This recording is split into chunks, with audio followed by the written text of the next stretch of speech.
Hey everybody, it is June the 2nd, 2021. It is 12:30 p.m. here on the West Coast. Today I'm with Herrman, and he's in a town called Broken Arrow, Oklahoma. Evan is the podcast host of the Whole Person podcast. He's also, like me, a real estate broker. Evan specializes in personal growth and wholeness in the areas of faith, family, finances, friendship, fitness, and fun. Evan's goal is to add value to any audience that he speaks to.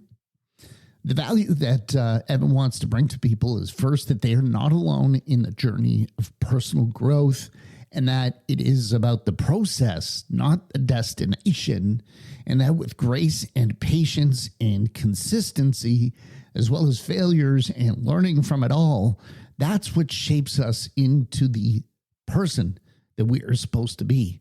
Now, Evan has gone through tremendous grief. He's going to tell us about that. And so he's really an expert in dealing with grief. We're going to talk about that. We're going to talk all about his podcast. Let's welcome Evan to the show right after this.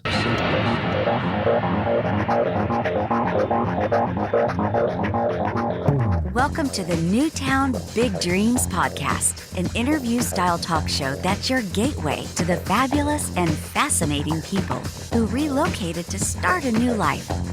Whether you're new to our podcast or your city, our fellow neighbors from across Canada, North America, and the entire English-speaking world share their stories of reaching new horizons and big dreams. So sit back and relax as we navigate in-depth and intimate conversations with entrepreneurs, thought leaders, executives, creatives, and anyone who can share their story about their Newtown big dreams.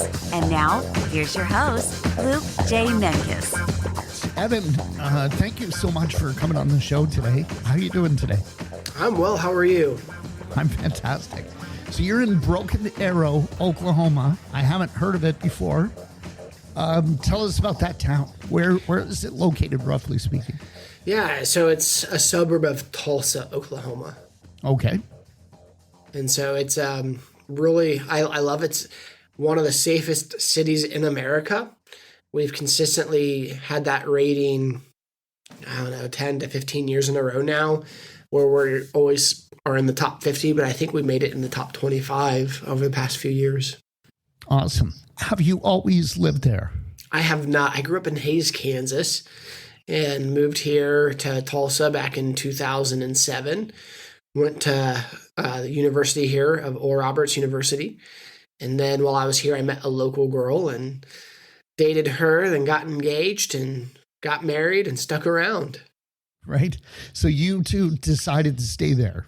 I did. Yeah. Yeah. Awesome. What's the status currently of the COVID situation in Oklahoma and Tulsa, Broken Arrow in particular, with the lockdowns and with the COVID? What's COVID? So I know. That's a good answer. Are they still forcing you to wear a mask when you go into locations? What's COVID? I don't think we've heard of this here in this part of the world. That's good to know. That's really good that's my answer. No, my city did not require a mask mandate. A few cities around us did, but my city didn't. We did pretty well. Tulsa, there were some moments Tulsa spiked, and they wanted the other cities to create masks mandates because everyone would go into Tulsa's hospitals because that's where the hospitals are. So it felt like it overwhelmed their hospitals as well. But overall, we were doing really, really well. No mask mandates. We were open probably when the initial lockdown or shutdown happened. It was supposed to be 2 week. I think we did 3 or 4 weeks total, and then businesses started reopening, and no one really ever locked down after that. That's awesome. So we, in the words of William Wallace, freedom! Right? It must seem really bizarre to you seeing what's going on in like New York and Los Angeles. I mean, people have gone completely crazy with this stuff. Oh, 100%. Yeah. I mean, I'm a real estate agent, and people are leaving California, New York, Seattle in droves. I don't care if they come. I don't want people to bring the politics Yeah, exactly. for the areas that made it as bad as it was. So come, but leave your voting record there. Exactly. 100% agree with you. 100% agree. So you're a real estate agent, as you mentioned. So am I. So I want to talk to you about real estate. But first, I want to talk about your whole person concept. Yeah. What is the whole person concept? The whole person's about faith, family, finances, friendship, fitness, and fun. And we need all of those areas in life to be functioning well in order to really have peace and harmony. And when one of those is out of balance, it affects all the other areas of our life, whether we realize it or not. And so it is really important that we have a holistic approach about our life versus just living completely out of balance in one area for too long. Now, don't get me wrong. There are times and seasons where we do need to live out of balance to achieve specific goals or to get certain things accomplished that we have to. But then how we're able to bring it back in the middle. So for example, if you're 500-600 pounds, you need to live out of balance on the health aspect to get your life back in control. Right. And that piece of advice, believe it or not, came from Mark Cuban. I interviewed him once for like 5 minutes, and it was the only audio that never worked. Right. And that was the worst feeling ever. What? Why was it so short? Like, did he just have to go? No. So it was a platform that he's bringing to market, and I was blessed to be an early user. And so very early on, he got on it a couple times and would talk to like the 30 of us that was on the platform.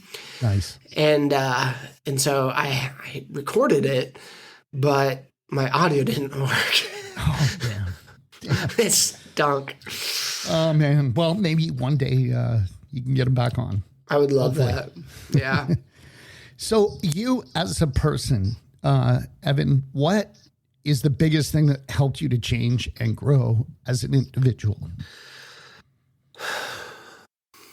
I think a few things. One, this podcast was probably one of the biggest motivating factors to help change my life because it provided accountability, but then also it connected me to individuals who I'd really never get the chance to talk to without the podcast, and to learn from some amazing men and women really helped shift my life. So that was a big proponent of it. The other thing too is, I want to answer that, but I want to answer that in 6 different ways because each one of those areas of life I have a different answer for. But in general, the biggest aspect of the whole person came from me going to college at Oral Roberts University. It's a faith-based university where they believe in the whole person, spirit, mind, and body. And so that was ingrained into me long, long ago, and it has always been ingrained since then.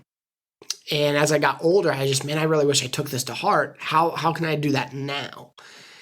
And I would say one of the biggest lessons through podcasting that I learned is that, we all have this idea, this image of ourselves that we're trying to become. Yeah. And that is idolatry towards God and self-hatred. And as a believer, idolatry is a really big, no. Yeah. And, I started thinking about it, and the guy, Craig Westhoff, he's like, it's idolatry towards God because you're saying that you would have made yourself better than how God made you with your hairline, with your giftings, with your abilities. I'm not talking about our character flaws or sins or whatever like that, but I'm talking about the way God designed us. And when we think we could have done something better or different, that's when it becomes idolatry. Because it becomes our own image of ourself that we're trying to reach, attain, and somewhat idolize and worship. But the other part of it with self-hatred is that I will never be able to be the best version of myself if I don't like the version of myself now. Now, we can be unsatisfied with our current version and be working for upgrades, new software. But we have to love ourselves through the process of change. We have to be gracious to ourselves. Right. And without learning how to love each other now, we'll never be the person and be able to love that ideal person that we have in the future. Mm-hmm. Is that what your podcast, the Whole Person podcast, is that what it's about? These kind of topics? Yes. When did you get the idea to start that podcast? 6-7 years ago. Mm. And then I sat on it. Well, I take that back. It had to have been 8 or 9 years ago because I sat on it for 5 years. Yeah. Before I took action. So it was probably 5 years ago because I'm 2.5 years into podcasting. I see. So 2.5 years, have you been pretty consistent since you got started?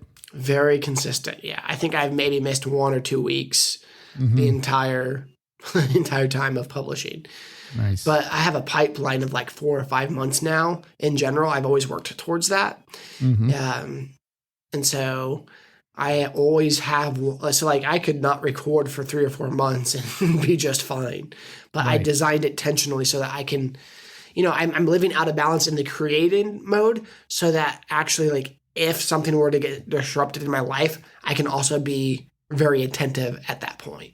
Mm-hmm. So tell us some of the topics you cover and some of the guests that you've had or you're excited to interview in the weeks ahead. Yeah. So other than Mark Cuban, one of my most notable guests recently was Kevin Sorbo.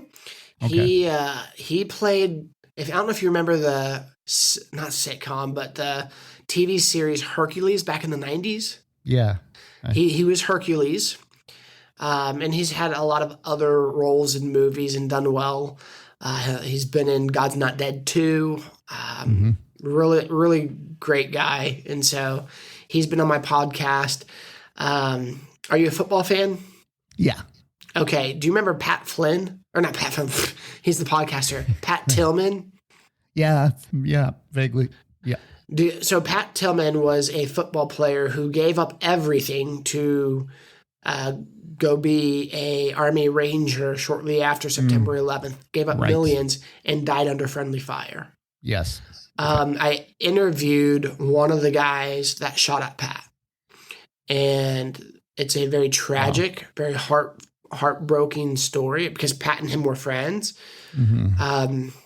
But the situations that led to it, obviously it wasn't his fault in the terms of how everything played out, the lack of communication, the poor leadership that led to it, circumstantially had 1 or 2 things been different, it wouldn't have happened. But, that's probably the longest episode I've done because there was just so much there.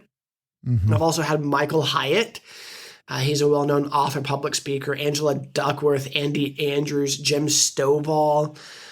He's written multiple movies and like 40 plus books. Kevin Miller, who hosts the Ziegler podcast, Tom Ziegler, Dan Miller, Anthony O'Neill. Anthony's a cool dude. He's a Ramsey personality for Dave Ramsey. So awesome. These are just some of the people that I've had on the show. That's fantastic. I want to ask you, how did you get so many great guests? Like, what's your process? Because I'm going to try to copy that or copy some of that. Essentially it's door knocking, sending emails, finding the gatekeepers or the watchdog, talking to them and, trying to set things up. And sometimes it goes directly to the people through depends on how well and known they are. But, a lot of times I deal with a front person. And the way I go about it is I write a very nice letter that I would say 50% of it is already scripted, but I just change out verbiage and things based off of who the guest is, like why I liked their career and what that career meant to me. Those things change, but some of the other stuff like, hey, my name's Evan Herrman, I'm with the Whole Person podcast, I detail each invitation. Yeah, that's great. That's really great. So you mentioned the Pat Tillman story. Yeah. All of us, especially if we live long enough, we're all going to go through periods of grief sooner or later. As a young person, I didn't really have anybody super close to me that died.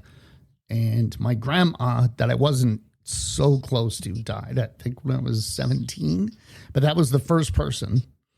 So, and then as you get older, you go through more and more experiences. What do you think is the best way for a person to work through grief? Oh boy, my life has been full of grief. For the listeners who don't know me, since 2008, I've lost on average one near person in my life every single year. Wow. Sometimes more and then sometimes zero. But on the law of averages, it averaged to be about one a year. I've lost, had a premature stillborn daughter. I had a guy die in my arms once. My grandfather passed away in front of me. My grandmother passed away in front of me. I had two of my best friends die in a plane crash back in 2012. One was my roommate in college and one was a man in my wedding. I had a mentor fall off of a mountain. He shouldn't have been hiking to begin with because of just his, it was a very dangerous walk and he was like 500 plus or more pounds. Like he shouldn't have been doing that, but he was a great man, very wise. But he wanted to go see this historical building and lost his footing and fell. At a very young age, I had a mentor of mine die from a brain aneurysm. He was 28 at the time. I've, outlived what he did, and it just feels weird to think about. And so going through the process of grief, I want people to understand that it never goes away officially. Like, it gets easier. But this idea that grief will one day be gone is a lie. And that it is okay to mourn, that it is okay to cry and to show your emotion for two things. I don't want to over spiritualize stuff, but I will tell you what has helped me. Okay. The Bible says, "Blessed are those that mourn, for they shall be comforted." So not only did I receive comfort from God through the process of mourning, but then it also allowed the community around me, for other friends and other family, to love me. And because I didn't hide that, that was really healing, because I just got an outpouring of love from so many different people through all these different things. And then also having to be that for other people. One of my best friends that died in the plane crash, one of my other best friends, him and I, every year we take turns sending his mother flowers for Mother's Day, because he died like 2 days before Mother's Day. Oh, wow. And, so I do things to honor those people as well. And that really helps. But at the end of the day, to know that the biggest thing that has helped grief is to learn and to understand and to feel the love of God. Like that has been my biggest thing. Because I've talked about my friends, but when we lost our daughter,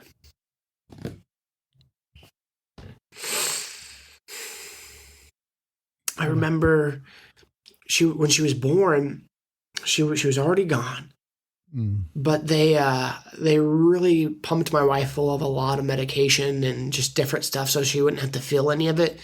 And so because of all that, she was lucid sometimes, but for the most time she was sleeping. And so that made me alone in the room by myself. And we got to have her body with us for about 7.5 hours. And for the majority of those hours, I was holding her when my wife was sleeping. And, it was around 7:30 at night. The nurse came in and said, "Mr. Herrman, we're going to have to take her body now." Her death was difficult, but when I had to hand her body over, the pain, the desperation, anxiety, it felt like life itself was being sucked right out of me. Fast forward a few hours, I'm laying on the couch, and I said, "God, where's your love in all this? Because I don't see it. I don't blame you. You didn't cause this to happen. And I believe you to be a good God. But I need to see your love in this." And then right then I got this picture. And it was the moment that I was giving her body away, that pain, that desperation, the anxiety. It felt like life itself was being sucked right out of me. And I clearly heard that is how I feel anytime any of my children live a life without ever knowing my love. Mm-hmm. And then in that moment, I just felt like I understood the creator of the universe when people who he created don't understand the magnitude of his love for us. Mm-hmm. And then being this hurt and broken father, I was just like, well, why did you create her? Why couldn't we just have skipped, the conception part? Yeah. And I felt like him say, because her eternal plan and her eternal purpose far outweighs any hurt, pain, or suffering that you might face, which is why I still created humans knowing they would sin and having to send Jesus. And so being this father, I'm like, oh, well, great, she must be doing something awesome then. Like, what's her eternal plan? What's her eternal purpose? It's one of those slap your forehead moments that you already know the answer and you just didn't realize it. And I felt him say, her eternal plan and purpose is for her to dwell with me and me to dwell with her. It's about relationship. Mm-hmm. And in that moment, I just realized, like, out of my hurt, out of my pain, out of my desperation, out of my suffering, God can understand and sympathize with where I'm at. Mm-hmm. And so just leaning into that was probably one of the biggest helps in my life. For sure. Yeah. Yeah. I mean, you're obviously a person who's very strong with your personal faith. For someone who is not, a lot of people believe, people sometimes had contact with the Bible and spiritual things when they were younger, but kind of lost contact with it. If someone wants to grow in their faith, what advice would you give them? There's this idea that we have to become better to come to God, that we have to, make ourselves more approved before we come to him, which is one of the biggest lies. There's a lot of religion. There's a lot of hate shaming. Mm-hmm. God loves us where we're at. And out of his love, we change. Mm-hmm. Because as we grow in relationship with him, it's not because we have the ability to make it happen, but it's because through our relationship, through time spent, through learning and education, we just become more like him. And through that, we will naturally change in our lives. We'll change and look different. Like Jim Rohn says, you're the average of the 5 close people that you hang out with.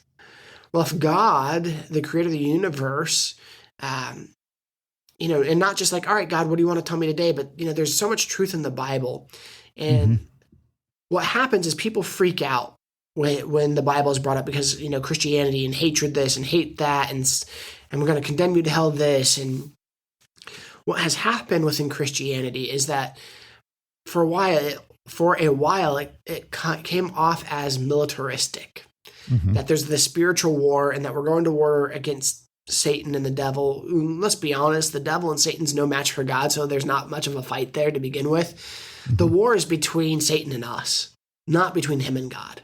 Mm-hmm. And so when we are growing as individuals in our relationship with God through spending time with him, what the inhibiting factor is for a lot of people is like, well, we need the church to be more progressive so that, we can share more love. The world's idea of love is really, what's the word? Twisted. Yeah. It's fake. It's not real. So when I hear people like, well, the church needs to be more progressive. No. The church needs to get back to its roots. Mm-hmm. And when the church gets back to its roots, then you will see love. When the woman who was caught in adultery was taken before Jesus, what should have happened by Jewish law and custom, that the lady should have been stoned to death. Mm-hmm. Okay? And then Jesus said, he who without sin cast the first stone. And then everyone left, and he was the only one there. And he said, go and sin no more. But the other thing too is for him to be in her presence and to touch her would make him unclean and unholy. Mm. So we don't have a Jesus that doesn't reach down into the muck. He absolutely does. Mm-hmm. When he went into Samaria, Samaritans were counted as dogs to the Jewish people because Samaritans were somewhat Jewish and very mixed culture from being captives and slaves from other places. So there was a lot of interracial marriage and cultures. Mm-hmm. So because they weren't a thoroughbred, Jewish people looked down on them. But the first person that Jesus talked to was a woman who was even a lower class citizen of culture in that time. Right. So when people say Jesus doesn't love us because of our sin, to put it simply, that's a bunch of bullcrap. Right. That's false. He extends culture. He extends past culture. He extends past racism. He extends past social justice. He extends past what we perceive. And he is truth. So if we can get back to him, then things will be better. Mm-hmm. Yeah. Right. So you've obviously learned a lot of lessons, often in a difficult way, very difficult way. And you've touched on some of them. Tell us some of the biggest lessons you've learned in your life besides what you've already told us. Man, well, I'd say that one of the biggest ones that changed my life I've already touched on was learning how to love myself through the process of changing grace. I think the other thing, too, is learning how to make decisions. Because so often, when we're presented with life circumstances, we don't know what decision to make, and then we try to pros and cons it, and then make our best judgment. And sometimes that's what we have to do. But the thing is we need a preset determination of values. We need a preset understanding of how we're going to make decisions before they come up. Right. So, for example, if some woman wants to come up to me and wants to sleep with me and seduce me, it's not going to happen because I'm predetermined. I'm not trying to figure it out in the moment. Right.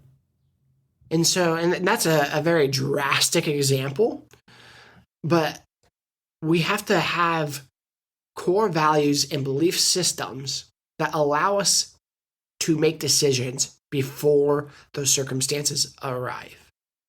And then also, when it comes to purpose, do the same thing. So many times, we're trying to chase purpose and chase things versus understanding that we're supposed to live out purpose. So, for example, the call on my life is to live out the heart of God by loving others back to life. Mm-hmm. So when I'm invited to do things, I first check it against that. Okay, well, does that fulfill that purpose? Yes. Okay. So then I go to my giftings. Okay, I'm a good communicator. I can connect well with people on a one-on-one basis. I have a deep understanding of scripture and relationship with God. Okay, so if those are my giftings, if I have a gift of discernment, will I get to use those giftings in that setting? And if so, that's another yes. And so I have to know going into things what I'm using to make decisions by. Mm-hmm. And that has been a tremendous help. And it helps tell you to say no to things. Yeah. Right. So how would you define failure in your life and how do you overcome it? Failure is a stepping stone. That's what I define failure as. Mm-hmm. I have a son right now who he's getting ready to turn 6. And anytime something gets hard, whether it's a video game or reading or drawing or trying to change the TV channel, it's not working, he quickly gets emotional, gets upset, and freaks out and wants to give up. Mm-hmm. Imagine if I don't train him and what that looks like as an adult. Right. And so what I've learned is that failure and conflict and friction are the building blocks and stepping stones of success. That it is okay to fail and to fail hard. What's not okay is to give up. And you can even course correct, because sometimes failure is like, oh, you know what? I need to course correct. This isn't the course I'm supposed to be taking. I need to take a different course. That's still not failure. That's course correcting. Right. And so for me, how many real estate phone calls did I have to get hung up on before I can get a listing? Those are failures. Every one of those that tell me to go to hell is a failure. Right. But, you know, when I do hit that one, it equals a $7,000 or $8,000 check when I sell that house. So am I going to give up because of persecution, because of failure? No. Failure is the building blocks and stepping stones of success. Right. Tell us a little bit about your real estate career, because I'm really curious. How long have you been a realtor? 8 years. Years. Many years. How did you become great at it? I still don't feel like I'm great. You know, so what happened is shortly after we lost our daughter, I was working at a hardware store, and I asked off for Mother's Day, you know, 2 weeks in advance. They didn't give it to me. I asked off for Father's Day 2 weeks in advance. They didn't give it to me. They made me work on very painful holidays shortly after we lost our first child. Wow. And that was a very motivating factor for me to want to be in control of my schedule. And then real estate presented itself as an opportunity. And I had like 21 jobs in 4 years. And a lot of that was part-time temp work. You know, there's only a few of them that were supposed to be long-term that because of bad leadership, I exited early.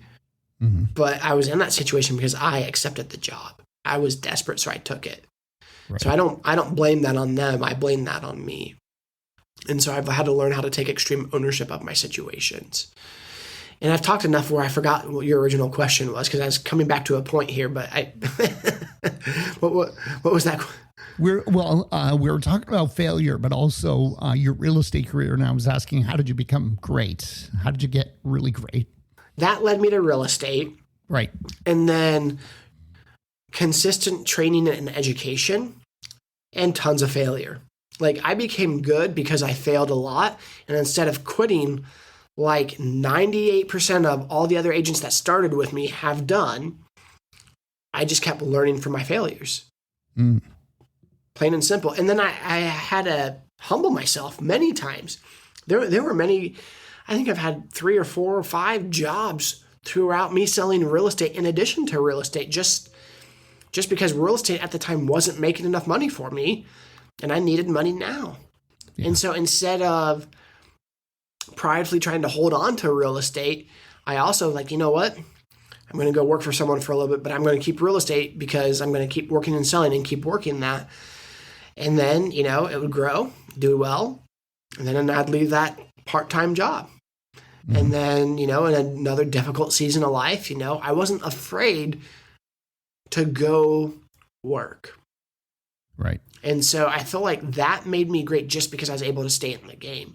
And then the longer I've been in it, the more notoriety I've gotten, the more I'm on top of people's minds because I've been in it so long that like now when people think of real estate, they think of me. And that's where the success is. If you can get that brain territory and people start referring you, that's the very prosperous stage. You know, I on average sell around 15 homes a year. I don't know how many I'm going to sell this year. I honestly don't. You know, some agents are like, yeah, you know, I'm selling like crazy. I'm like, great, because like the market somehow only has 40 to 60% less listings than last year. So I don't know where you're getting all that business, but send some of it my way, you know? So, but then I also have to be gracious with myself and realize, all right, well, COVID happened. There's an adjustment. Prices are overinflated on the housing market right now, both in construction and in buying. So a lot of people aren't doing anything because they're going to have nowhere better to go, which creates a catch-22. And I have to understand that, the market is what it is. And I can still work and I can still grow and I can still succeed. But it might not be the way I thought it was going to look like. Yeah. Yeah, it's pretty challenging. And I'm hearing the same thing kind of all over North America. There's a real shortage of listings. Mm-hmm. Do you see a lot of people coming from California and places like the States? Yeah. And Broken Arrow is pretty popular. Yeah. People? Yeah. Yeah. A lot of, and they're coming in out of state and, houses are 3-4 times the amount, but yet it's the same square footage. So it's like, but yet here it's way less. And so, a lot of these people, when they sell their house where they're at, they come here and they're able to pay in cash. And so it's really hard to compete against cash offers right now. Yeah. And so I have multiple buyers, but I mean, in a lot of this stuff, like I've shown one guy like 4 or 5 houses and we haven't written one offer because the houses have just been crap. Like they haven't been good. They've been serious issues. Like, dude, I know what this listing price says, but bro, you're not going to get a loan on this house because there's too many issues. Yep. And I was like, dude, but just so you know, when we come across that nice house and you like it, I said, you better be all in right away because obviously you can see that there's just nothing decent. And when that decent one hits, you got to jump on it. Definitely. Yeah, 100%. So what are some of the things that you're passionate about besides what we've already talked about? So real estate, your faith, your podcast. Yeah, I love podcasting. I'm really passionate about that. But I'm really passionate about ministry. I'm in the process of starting a ministry, and it's going to be based around evangelism. And hopefully it will grow into tent ministry. That's the plan. But I have a heart so that people will know Jesus' love, not religion, not the hurt and the pain that the church has caused over years of misunderstanding, but that people will get to experience Jesus. Like that's the introduction I want to make. And, earlier I said the call in my life is to live out the heart of God by loving others back to life. There's this image that I have in my mind. And I don't know if you've ever went swimming as a kid or even as an adult. Like, do you ever remember like being held underwater playing? Mm-hmm. And then all of a sudden, like you have no more air and then you have no more air and then you become desperate for air. And then a few more seconds go by and then you become even more desperate. And then all of a sudden they let go and then you're able to come back to the surface and you take that deep breath. And it feels like life itself enters your body and it re-energizes you. Like that's the feeling that I want people to walk away with. They've been in this hurt, this pain, this desperation, the anxiety, but the moment they meet Jesus, life enters them. Mm-hmm. I want to lead people to that moment because it's life-changing. Mm-hmm. Yeah. Well, that sounds, it sounds like you're on the right track with what you're trying to do there. How would you define success? Would it be bringing lots of people to an understanding of Jesus or something else? Something else. While there is part of that, I want to do that. Success for me, I've had to think about this a lot because since I don't have $1 million by now, and I haven't created generational wealth and all this stuff yet, I've really in my life looked down on myself. I've really felt unsuccessful and just didn't like myself for that. Mm-hmm. But I had to redefine what success was to me. And I had to pray about what that was. Mm-hmm. And for me, success is very simple. That all 3 of my boys will know Jesus and accept him as Lord and Savior and have eternal salvation. Mm-hmm. That is success. If those 3 things happen and I can lead them to Jesus, and then they have morals, character, and integrity when life gets hard, that they don't compromise, I have done my job. And if they don't, I know they have their own free will and life happens and things can change. but I also would look at that as a failure. Right. That makes sense. Makes a lot of sense, Evan. So, Evan, to wrap things up, tell us about your website, where people can find you, connect with your podcast. Yeah, so my podcast is on all major platforms, The Whole Person Podcast. And it's also just added .com to that is the website. I have a link on my website. You can go there and type in your email, and then you'll get a PDF of the 10 life-changing lessons that I've learned my first few years of podcasting that really just helped shape me in a better way. Mm-hmm. And, it's a 1-page PDF, and I broke it down to just some of the biggest nugget. Instead of going out and elaborating, I like bullet points like this, this, and just those alone are enough to be like, okay, I get that, so definitely go grab that.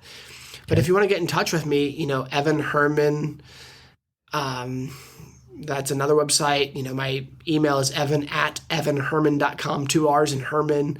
Find me on all social media platforms except Snapchat, and I really don't do much on TikTok or anything. But I do have Pinterest. I just don't do a lot on Pinterest either, though. I like looking at pictures. Right on.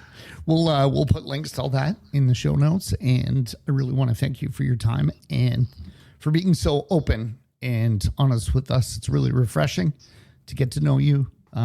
Spend 30, 40 minutes to really get to know you a little bit better as a person. Well, thank you so much for having me on the show, and just let me be me.